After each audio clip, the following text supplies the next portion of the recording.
it's okay to be hungry. One of my friends is talking to me about weight loss all the time. He really wants to lose weight. He weighs about 240 pounds. He said he's tried like every diet in the world, and he's tried cutting calories, and he always goes for like too harsh of a deficit. He weighs 240 pounds and he'll try like 1,600 calories or something. Or he'll try less. Some days he'll eat only 800 and then 1,500 and then 1,200. So he'll be really, really low. He'll try that, and he'll try one other thing. And he's done a lot of diets, and he keeps telling me that he's always hungry. And he's hungry and he's hungry and hungry. And he hates feeling hungry. And then he tells me he's doing a keto diet. He wants to eat just fat and just protein. And that doesn't make him as hungry. And that seems to be working for him, which is okay. I'm totally cool with that. If that seems to be the only thing that works, and you thwart the hunger pangs, then that's fine. And if you want to do that and that seems to fit with you, totally fine. He is in a calorie deficit. He is still tracking with his keto, and he's eating about 1,800 to 2,000 calories a day, not feeling as hungry. My guess is a lot of it is because he's actually eating more calories. When he was limiting himself so much, he wasn't eating very much. Another friend of mine, this one a female, same kind of scenario, was never tracking food, always ate till she was full, but thought she was on a diet. Weight has stayed about the same. Actually has gone up a bit, probably 7 to 8 pounds. But still not really losing weight. So I told her, why don't you start tracking calories and see where you are, because we don't really know. And she never was a person that really liked tracking calories. So I said, look, we don't have to track calories forever. Just start. Just do it and see where you're at. If you're eating like 2,500 calories a day and your weight staying the same, then we know what to do. It's a lot easier process than if you're eating only 800 or 900 or 1,200 or 1,400, whatever it is.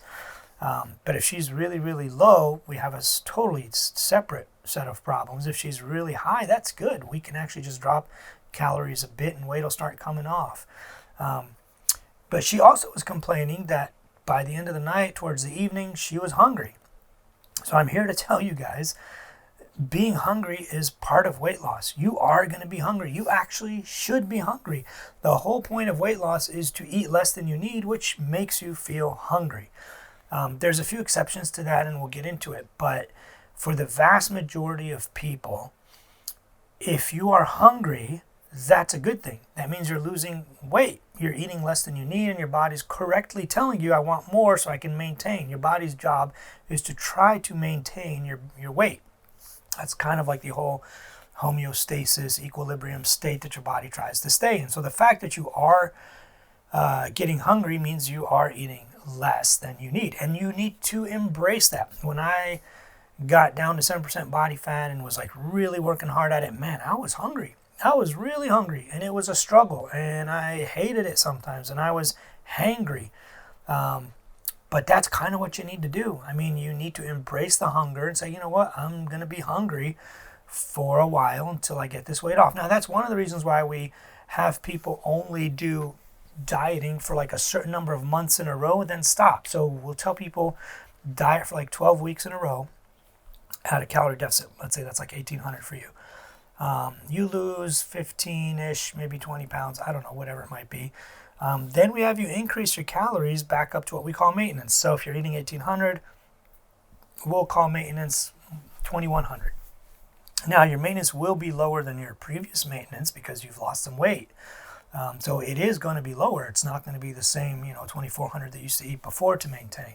So let's say you're eating 2,150 or, 2,200, something like that. You're maintaining. As soon as you start increasing your calories, you're going to store glycogen and water follows it. So you will gain like 5 to 8 pounds right off the bat. So don't freak out about that. Your weight will be like, let's say 180. You get up to 187. You stay there.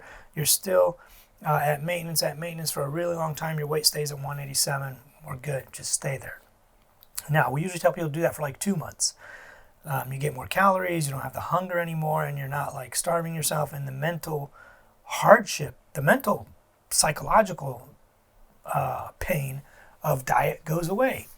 You do that for 2 months, and then that should kind of like reset you, bring your metabolism back up a little, reset you, and get you ready to start losing weight again. And then you cut your calories again, drop back to 1800 or whatever it might be, and weight should start coming off again. And you keep cycling that over the year, every 3 months and 2 months, or however much. You can go on a maintenance phase for longer if you want to. If you need a bigger diet break, or it's wintertime, you might maybe want to bulk a little and go into a surplus. That's fine. But either way, you pick what you want for your goals, and then get shredded over the winter and spring, for summertime. But whatever it is, that's kind of how it works. You have to be hungry. Just embrace it.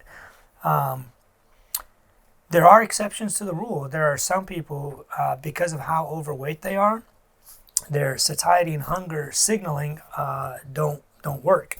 There's been a lot of studies now that have shown that the more obese you are and the less active you are, the less your satiety and hunger signaling functions properly. So that's why you have people that are pretty overweight that don't know that they need to stop eating, or don't know that they're actually full, or are always hungry, or are always craving something, and whatever it might be. Now, a lot of that may be psychological because of the, they know they're overweight and they know they shouldn't be eating, and psychologically that just plays games with them. Sure, that definitely happens. But some people, especially if you're quite overweight, the hunger and satiety signaling doesn't work.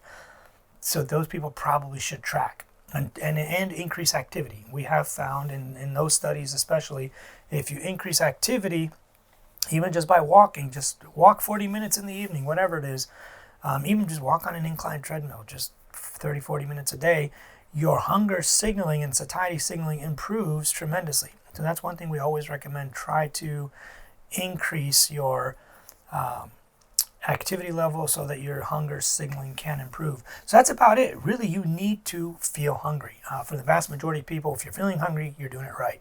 It's actually a good signal. It's a good sign. When you're hungry, that means you're losing weight. You're eating less than you need, and everything should be fine. I always tell my patients, make sure when you go to sleep, you're a little bit hungry. Not starving, just a little bit hungry. That means you've eaten less than you need, and you should do really, really, really well. I hope you enjoy it.